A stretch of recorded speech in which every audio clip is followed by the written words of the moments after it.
2018 was all about consistency for New Zealander Scott Dixon.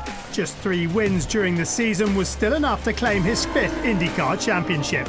We witnessed something that hasn't been done in more than half a century. Scott Dixon is a 5-time IndyCar champion. For us to come out on top was, was good, but now the hard part of trying to go for a repeat. Last year's rule changes proved challenging for Chip Ganassi Racing. The lessons learned will be vital as Dixon looks to defend the title. First is to analyse the previous season, figure out where we struggled, where our strong points were. We typically have a very strong road course package and qualifying and all that, but to be honest, that was kind of blown out the window. You know, we really struggled in that configuration. Going forward, those are the areas we really focus on to try and make this season more of a whole season.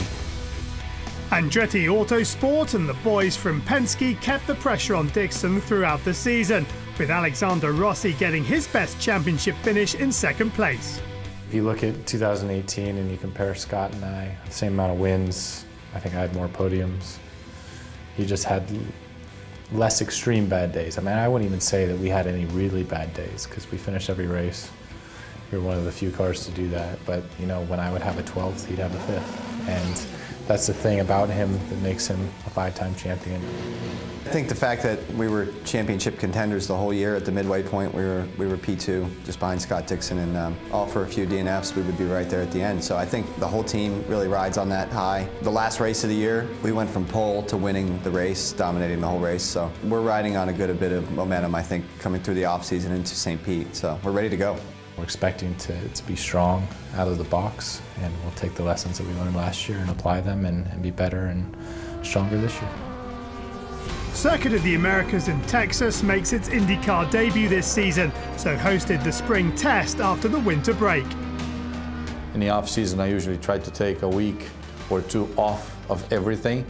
I tell my wife it's the 2 weeks of Tony Kanaan get spoiled, and then you recharge yourself and you go back at it.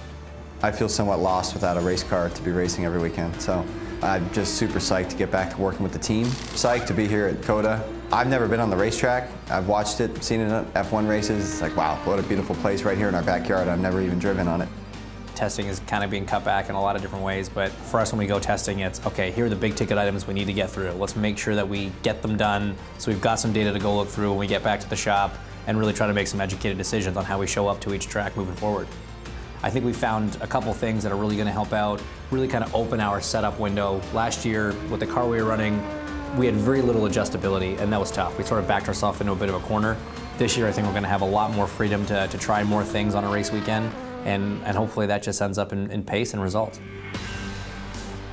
4 full-season rookies will join the driver lineup this year, and amongst the youngsters eager to show off their skills are the Swedish duo of Felix Rosenqvist from Formula E and ex-Formula 1 driver Marcus Ericsson.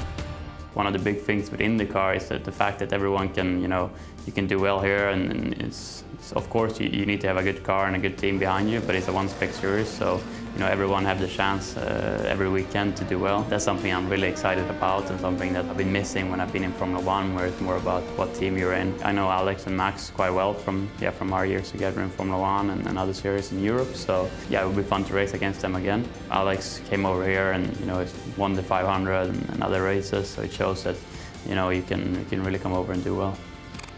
It's been a long wait because I signed with Chip Ganassi months ago. I have a great teammate, I have really good preparation, so I have every reason to be really excited about the year, and I think people expect a lot, which I sort of didn't expect, but here we are, and the pressure is something you have to deal with, so yeah, ready to go. The opening round of the season will once again take place in St. Petersburg, Florida.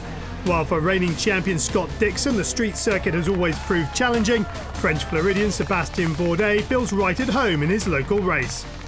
The week starts early and ends late, but it's all for good, and we've had really good success in the last 2 years, 17 and 18 winning there, so hopefully we can keep it alive and have another great weekend. For us, in recent years, it's been a slow start, and then we kind of get going in the middle and the end, and it works out. But it would be great to start strong. St. Pete's a race that I've never won at. The competition right now and the NTT IndyCar Series is through the roof, and St. Pete's, it's going to be tough, man.